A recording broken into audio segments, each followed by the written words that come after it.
Oh, hello and welcome back to my Lasa series for my Tunisian crochet shawl. You'll be able to find information on the pattern itself as well as the yarn I used in the description below, along with some thank yous to my Patreon people who helped support me while I was making and designing this shawl here. So what we have here in video number 7, I think, is the start of the edge of the shawl here, this zigzag piece here that's attached after the main body of the shawl itself is created. This fabric is all done in one go, and then this edge here is added separately afterwards. And what we had in the last video was our setup for that, and that's what you should have in front of you there at the moment. You should have this one piece of fabric just sticking out off the main body of your shawl.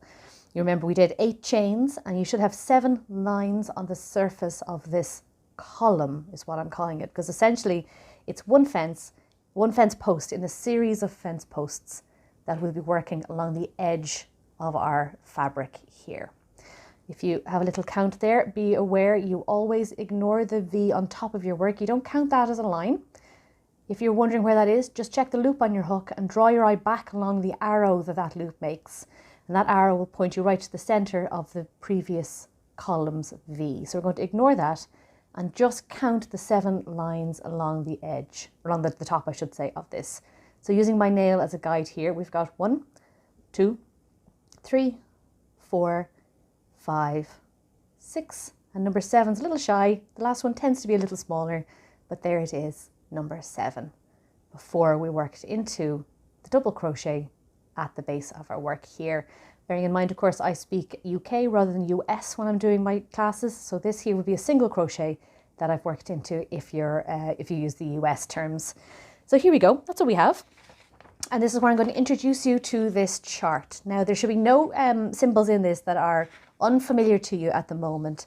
After doing the other videos in my series, I went through all of these. So what I'm going to do here is I'm going to work you through all of this a little bit speedily. If you need a bit of a recap, go back. There's another video where I show what all these symbols mean here. I'm going to assume that column number 1 here is complete. I have that on my fabric, and the other ones are going to be built off the edge here. Now, the reason I'm calling these columns as opposed to rows, of course, are because we are not working in rows that are independent. We're not working our loops up, doing a chain and working our loops off again. We are in fact going to be working vertically, that's the word, yes. I'm going to be working vertically, and instead of doing a chain at the base, we're going to be attaching our column to the work that we've created previously. So if you see column, you know you're meant to be working into some fabric. If you see row, you know you're going to be working independently, as we have done already. So the second column there, same rules apply as we would normally work here. So I'm going to take the column I've created and I'm going to pick up loops using all the lines down its length. It's number 3, 4, 5, 6, and remember number 7 can be a little tough to find, so just give it a bit of a wiggle with your finger if you need to. That's number 7 there. We had a loop on our hook originally, so now we have 2, 4, 6, 8. You have your 7 plus your original loop. If we were working in rows at this stage, we would simply yarn over through 1 to create a chain and then yarn over through 2 the whole way home. But because we're working in columns, we need to attach to the fabric we have created.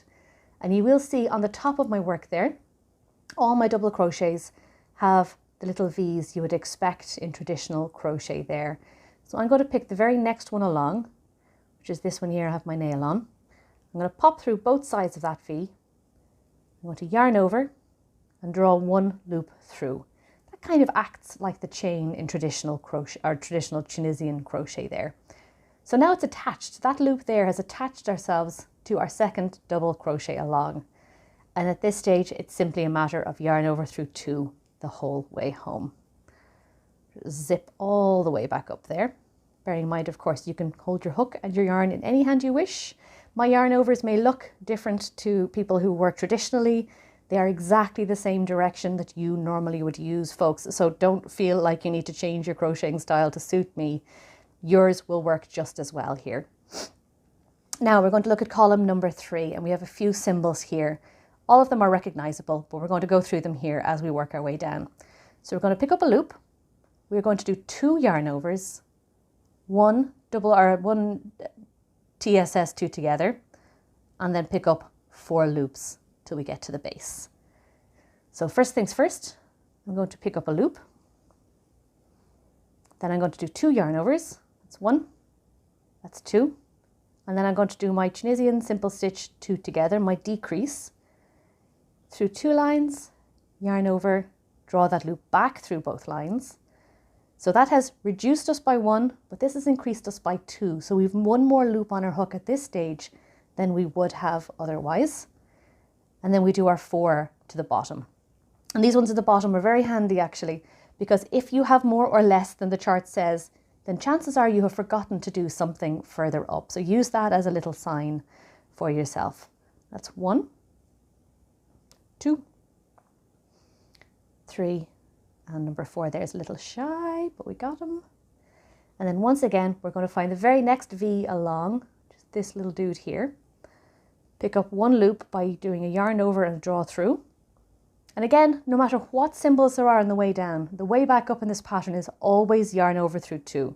You don't have to do anything different on the way up. Gives your brain a little bit of a rest from all the chart reading. Just yarn over through 2, whatever that may be. We're at our 2 yarn overs here, so I'm going to do the first one and the second one, and then working our way right up to the top. Oops, here we go. Yeah. That gives you this lovely big eyelet here, because obviously it's being held apart by 2 yarn overs there. Now, column number 4 here. It's important to keep an eye on the columns after your eyelets, because some things can change a little bit further on. So it's important to make sure you have a look at this before you carry on. So our first loop is going to be picked up in our first stitch. Our second and third are each going to take a yarn over. I'll show you how to do that now in a sec. Our fourth one is going to be in the result of our decrease. And then we have 4 clean all the way down here. So if I look at this, I find the first line at the very top of my work, just this little guy here. I'm just going to pick up a loop in him. Now I am at the 2 loops I need to pick up in my 2 yarn overs. So I'm going to look at this and have a little look and see what I've got. As usual, there is a little cobweb in the top left-hand corner there, and that's your second yarn over. Your first one, if you're curious about the anatomy of your stitch, that there is your first yarn over. Now, that's fiddly enough to try and pick up. But what I like to do is for the first one, is to dive straight into the middle of the eyelet, pick up a loop in there. That opens up the eyelet as well and gives it a lovely big chunky rustic look to it. And then the second one, because you can't go in here again, all you're doing there really is putting yarn overs on your hook. What I'm going to do is pick up that little cobweb, that second yarn over, pick that up independently like so, and draw a loop on it. And that means that both of those loops have got some manners on it, and the first one is going to help open up that eyelet for you really nicely. Our fourth loop here is going to be in the result of the previous row's decrease, and you can usually find that, well, it's the next loop along, but if you're ever curious or if you're out of place, just look back along your work and you will see, do you see this little V here that's happening? This is a fork in the road, and that is your decrease. That's the result of your decrease right there. So if you can see that, it is in here that I am going to be picking up that fourth loop. Yes, fourth loop. And we have our 4 down here as usual. So I'll pick those up rapidly. 1, 2, 3, 4. And once again, of course, because it's a column, we have to attach our work to our next double crochet along. Pop in here like so. And then yarn over through 2 the whole way back up again. Now, in doing this column, we have added an extra line to our work, and that's going to give us an increased height to our edge, which you can see here. It kind of goes up a little bit, but we also go down a little bit. And we do that, interestingly enough, by making sure that we are actually decreasing using this complex of symbols here.